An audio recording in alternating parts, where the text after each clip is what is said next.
Hello বন্ধুরা, কেমন আছো তোমরা? আশা করি তোমরা ভালো আছো। আমিও খুব ভালো আছি। আজ আমাদের ভারতবর্ষে ৮০তম স্বাধীনতা দিবস আমরা উদযাপন করছি। তো সবাইকে শুভ স্বাধীনতা দিবসের অনেক অনেক শুভেচ্ছা ও আমার আন্তরিক ভালোবাসা। আমরা এই ৮০তম স্বাধীনতা দিবস উদযাপন করছি ঠিক কথা, কিন্তু আমরা কি প্রকৃত স্বাধীন হতে পেরেছি? কথাটা কেন বললাম, গতকাল আমার ভগ্নিপতির সাথে একটা স্ক্যাম হয়েছে। তো সেই কারণের জন্য আমি তোমাদের কাছে এই সতর্কতামূলক একটা ভিডিও আজকে 15ই আগস্টের দিন পোস্ট করছি। স্ক্যামটা কি হয়েছে, গ্যাসের অফিস থেকে আমার ভগ্নিপতির মাকে, অর্থাৎ আমার বোনের শাশুড়িকে ফোন করা হয়েছে। তো ফোন করে বলা হচ্ছে যে আপনার কি গ্যাসের ভর্তুকি ব্যাংকে ঢুকছে? তা আমার ভগ্নিপতির মা বলছে যে আমি তো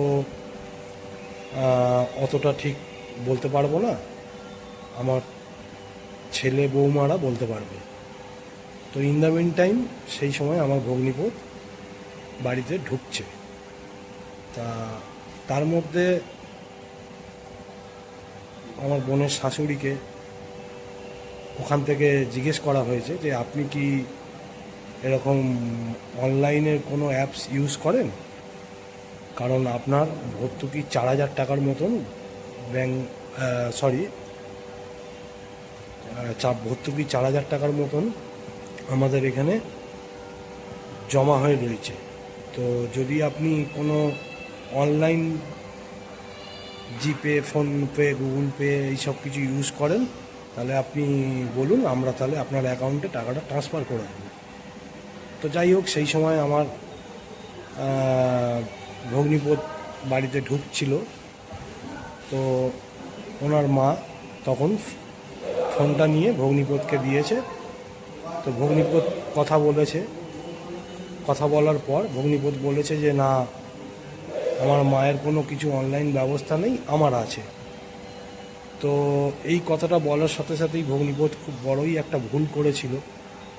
কারণ এইটুকুনি ওর সেই সময় বোঝা উচিত ছিল যে অন্য লোকের নামের গ্যাস বা অন্য লোকের নামের টাকা আমার অ্যাকাউন্টে কি করে ট্রান্সফার হবে।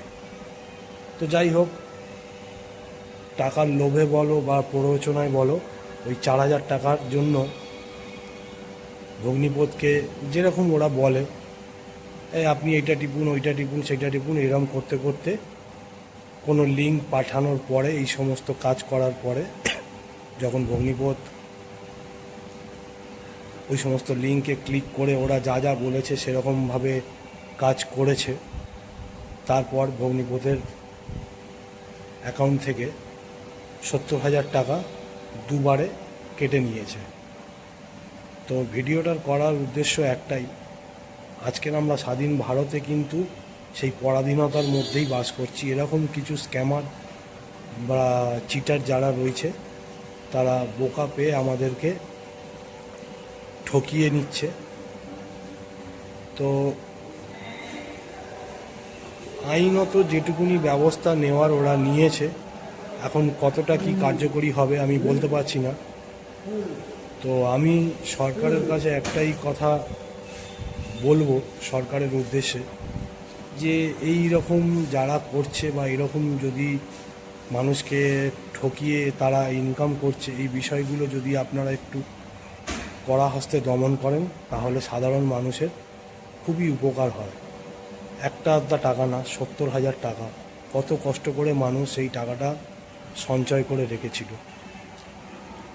তো যাই হোক বন্ধুরা, এইটুকুনি তোমাদের কাছে সাবধান করে দেওয়া, এরকম অনেক কিছু ফ্রড মানুষকে করছে যারা এরকম সাইবার অপরাধী আছে। আরও একটা বিষয় মানুষকে ঠকাচ্ছে, যেরকম ধরুন কারুর নামে পার্সেল আসছে, সে হয়তো পার্সেলটা অর্ডার দেয়নি, তাকে বলা হচ্ছে যে না আপনার নামে এসছে, আপনার পার্সেল আছে, আপনাকে নিতে হবে। সে যদি নেয় তখন তাকে বলা হচ্ছে যে তাহলে আপনার ফোন নাম্বারটা দিন, আপনার ফোন নাম্বারে একটা ওটিপি যাবে, ওটিপিটা আমাকে বলতে হবে। নিলেও বলতে হচ্ছে, যদি সে নাও নেয় তখনও বলছে যে ক্যান্সেল করার জন্য ওটিপি দিতে হবে। এই ওটিপি দিয়েও এইভাবে ফ্রড হচ্ছে। তো যাই হোক বন্ধুরা, ভিডিওটা করার উদ্দেশ্য একটাই, তোমাদের কারোর সাথে বা তোমাদের পরিচিত লোকের সাথে যদি এরকম কোনো গ্যাসের অফিস থেকে ফোন করে এরকম কোনো কিছু বলে, বা অনলাইন যারা ডেলিভারি করে তারাও যদি এরকমভাবে কিছু বলে, তোমরা একটু সতর্ক হয়ে যেও। আর পারলে ভিডিওটা একটু বেশি বেশি করে শেয়ার করো, যাতে এরকম মানুষের ক্ষতি আর না হয়। সবাইকে শুভ 15ই আগস্টের অনেক অনেক শুভেচ্ছা ও আমার অভিনন্দন রইল। ভিডিওটা অবশ্যই করে একটু বেশি করে শেয়ার করো। চলো, টাটা।